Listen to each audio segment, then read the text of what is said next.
Hola, espero que estés teniendo un buen día. El día de hoy les hablaré sobre los impulsos y sentimientos básicos de las personas. Claro está que el hombre civilizado no siempre sigue sus impulsos. Como su mundo está tan habitado, su conducta debe ser muy inhibida. Sin embargo, algunos de sus impulsos pueden ocultarse más fácilmente que otros. El impulso de respirar, por ejemplo, no puede ocultarse en absoluto. Podemos ejercer todo nuestro poder de voluntad para no respirar, pero finalmente el instinto de sobrevivir nos ganará.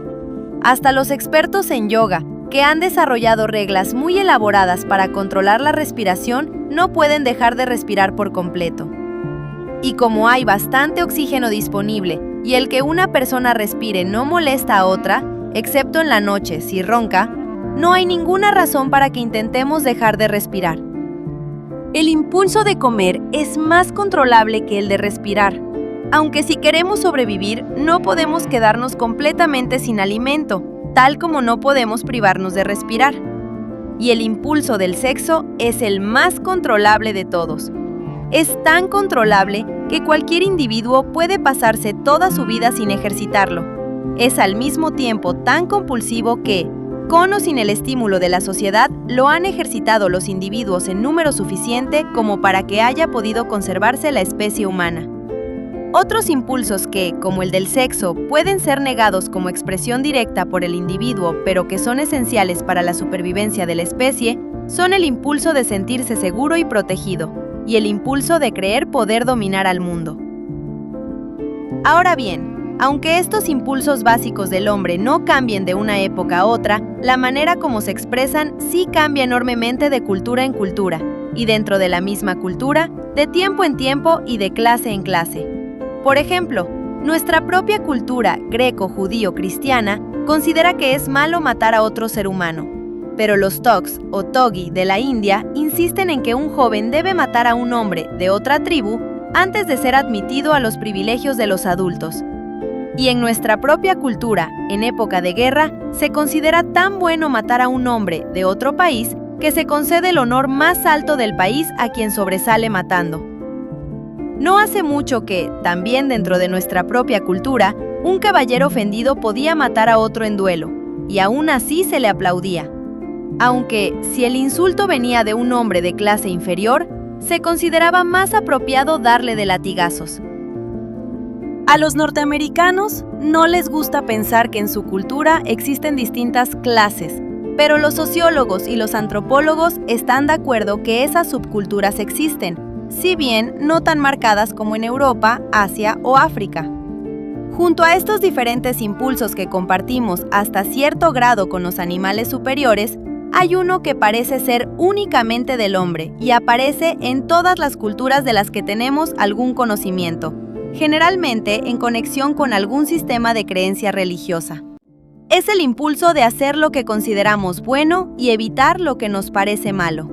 Sería largo discutir acerca de si la enorme importancia que tienen los valores morales para el ser humano es una resultante de un cambio evolutivo o una gracia divina, o bien ambas cosas. Pero lo que no se puede discutir es que los seres humanos, para poder vivir en paz consigo mismos y con sus semejantes, se sienten empujados a seguir un patrón del bien y del mal, que, de modo general, es el mismo que les enseñaron a creer desde niños. Y cuando no lo siguen, son víctimas de esa sensación extraordinariamente desagradable conocida como culpa. Cuidadosos experimentos hechos con animales nos han enseñado que estos, más que sentirse culpables por hacer cosas prohibidas, lo que temen es el castigo, y solo se doblegan en presencia de la persona a quien temen, sin que les preocupe y les quite el sueño aquel recuerdo de sus pasadas fechorías, ya hayan sido descubiertas o no. Si alguien trata de decirle a un hombre que su tabla de valores es imperfecta o que él y su familia más cercana no están sostenidos por esos valores, ese hombre tiende a cerrar su mente para no sentir la angustia que esa duda le plantea. Y lo curioso es que no le importa que otros hombres vivan de acuerdo con otros valores o que otras personas que creen en sus mismos valores no actúen según ellos. No nos molesta mayormente saber que en tiempos de los faraones egipcios, Se pensaba que no había nadie lo bastante bueno para casarse con el príncipe real como no fuese una de sus hermanas. Pero sí nos molesta que nos digan que aún en lo más recóndito de nuestra mente inconsciente o en la de nuestros hermanos o hermanas existe el pensamiento de una relación incestuosa. No nos molesta saber que hay esquimales que todavía mandan a sus padres, ya viejos, a morir en la nieve. Pero sí nos molesta que nos digan que en el fondo de nosotros o de nuestros hijos existe el pensamiento del deseo de matricidio o parricidio. No nos molesta saber las infidelidades de nuestros amigos, y a veces hasta nos divierte, pero sí nos molesta que nos digan que inconscientemente nosotros, nuestros cónyuges o nuestros padres no somos completamente monógamos. Y no solo no nos molesta, sino que hasta pagamos dinero por el privilegio de sentarnos en un teatro a oscuras y ver actuar los instintos humanos hacia el crimen, la locura, el suicidio y una dosis limitada de homosexualidad como en Hamlet y Otelo, o la tortura, la avidez y la avaricia como en El Rey Lear y Macbeth. Debe haber algo en nosotros que vibre en respuesta a estos actos prohibidos llevados a cabo por otras personas. La psiquiatría piensa que este algo es el núcleo contradictorio y reprimido de nuestros sentimientos admisibles. Los sentimientos reprimidos no mueren, ni siquiera se debilitan, sino que siguen como boyas sumergidas tratando de salir a la superficie.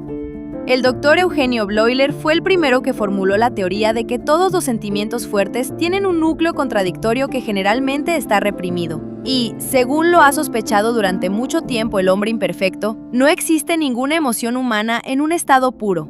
En el fondo del amor existe un núcleo reprimido de odio. En el fondo del deseo sexual existe un núcleo reprimido de temor. Y en el fondo de los deseos de conquista existe un núcleo reprimido de deseo de que se ocupen de uno. Nuestros sentimientos tienen dos cabezas opuestas y a menudo tratan de ir en ambas direcciones a la vez. Este concepto es lo que se llama ambivalencia, y seguramente guarda relación con las otras cosas opuestas de nuestro mundo, tales como la luz y la oscuridad, el calor y el frío. Hace muchos años, la contradicción de nuestros sentimientos fue dramatizada por Stevenson en su personaje Dr. Jekyll, Mr. Hyde, y antes aún en los famosos versos de Congreve. No hay en el cielo ira como el amor convertido en odio, ni en el infierno furia como una mujer menospreciada. En realidad, ninguno de los descubrimientos psiquiátricos fundamentales es nuevo. Esto no nos sorprende, ya que los sentimientos básicos del hombre no han cambiado y los grandes genios proféticos y artísticos han sabido siempre por intuición lo que pasa dentro de nosotros. Aunque en tiempos de nuestros bisabuelos la gente se horrorizó cuando Freud dijo que los sentimientos que ellos consideraban anormales no eran anormales en absoluto, sino que eran parte de nuestro bagaje innato, había muchos que sabían ya de eso, tal como lo expresara John Bradford, sacerdote nacido en 1555, al contemplar a unos malhechores que eran conducidos al lugar donde se les iba a ejecutar. Por la gracia de Dios, allá va John Bradford. Hasta la teoría básica de la más reciente rama de la psiquiatría, la medicina psicosomática, fue ya formulada por Nietzsche hace casi 100 años. ¿Se ha resfriado alguna vez una mujer que va bien vestida? No, ni aunque llevase solo un trapo en la espalda. Y sin embargo, este gran filósofo escribió cosas que se pueden malinterpretar, tanto que Hitler pudo citar a Nietzsche para justificar sus actos más infames. Como seres humanos, los psiquiatras pueden responder a lo que escribió Keats, pues, en cierto modo, sus vidas están dedicadas a la búsqueda de la verdad. Ahora bien, como científicos están obligados a informar que durante muchas horas al día se enfrentan con los sufrimientos de pacientes cuyos verdaderos sentimientos pueden no ser nada hermosos y cuyos hermosos sentimientos pueden no ser nada verdaderos, ciertamente, la extrema aversión inconsciente del paciente a encararse con la verdad de sus propios sentimientos no bellos es la que suele depararle después el sufrimiento. Con todo, el paciente está perfectamente dispuesto a admitir la existencia de esos sentimientos no bellos en otras personas, y particularmente en el psiquiatra, ya que no hay base para lo que queremos creer sobre otras personas y no hay límite para lo que deseamos creer sobre nosotros mismos, estamos al mismo tiempo llenos de dudas sobre nosotros mismos y de angustia. Aunque sea sin intención, obramos según normas dobles, una para nosotros y otra para los demás, una consciente y otra inconsciente para nosotros mismos. Tal vez sea este un modo sensato de resolver los conflictos que inevitablemente nos acosan, los conflictos entre nuestros instintos básicos y las reglas de nuestra sociedad, los conflictos entre un instinto básico y otro, y los conflictos entre los instintos básicos y el núcleo reprimido de sus propios opuestos. ¿Existe tal vez un modo más sensato de dirigir nuestra visión interna de manera que dejemos de ver varias imágenes para limitarnos solamente a una? ¿No podemos tratar de integrar nuestras propias normas para nosotros y para las demás personas, y también nuestras normas conscientes e inconscientes para nosotros mismos? Porque tanto las otras personas como nosotros mismos somos valiosos y únicos, y de igual manera, los más altos núcleos de la conciencia y los más profundos centros de la inconsciencia son valiosos y únicos.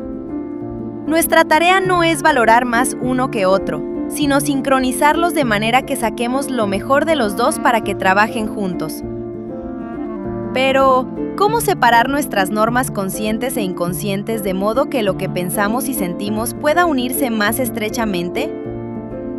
El hombre es un todo inseparable. Ya no consideramos, como en épocas pasadas, la mente y el corazón como cosas distintas. Ahora sabemos, basándonos en evidencias clínicas, que los pensamientos de la mente y los sentimientos del corazón se producen igualmente en el sistema nervioso del cuerpo, que se mueven hacia atrás y hacia adelante por alguna clase de impulso neurológico del cerebro, de la conciencia a la inconsciencia, y que, bajo ciertas circunstancias, lo que hemos llamado el guardián inconsciente les impide llegar a la conciencia. ¿Cuáles son los pensamientos y los sentimientos que el policía inconsciente ha decidido bloquear? Muchos de ellos, según han descubierto los psiquiatras estudiando tanto a la gente sana como a los enfermos, tienen relación con esos mismos impulsos que aun cuando son esenciales para que sobreviva la especie, deben ser controlados firmemente por cada individuo para así poder convivir en sociedad. Ahora bien, el control consciente o rechazo es muy diferente del bloqueo inconsciente o represión. Es como si algo de la forma en que nos enseñaron a nosotros, hoy adultos, a controlar estos impulsos nos lleve a reprimirlos en mayor proporción de la necesaria. Y muchos de nosotros, cuando estos impulsos básicos se agitan, damos prueba de sufrir una considerable tensión inconsciente. ¿Qué son esos impulsos? Se han descrito de modos muy diferentes. Aquí los presentamos, con alguna timidez, incorporados y condensados en los tres más esenciales. 1. El instinto de sentirse seguro y protegido. 2. El instinto de dominio. 3. El instinto de unirnos a los demás. En el siguiente capítulo te desglosaremos esos diferentes principales instintos, explicándotelos de la mejor forma posible, y así puedas descubrir que todos tenemos la psiquiatría presente en todos nuestros días cotidianos. Espero te haya gustado este video. Déjanos un like y suscríbete si quieres seguir aprendiendo sobre la psiquiatría en la vida diaria.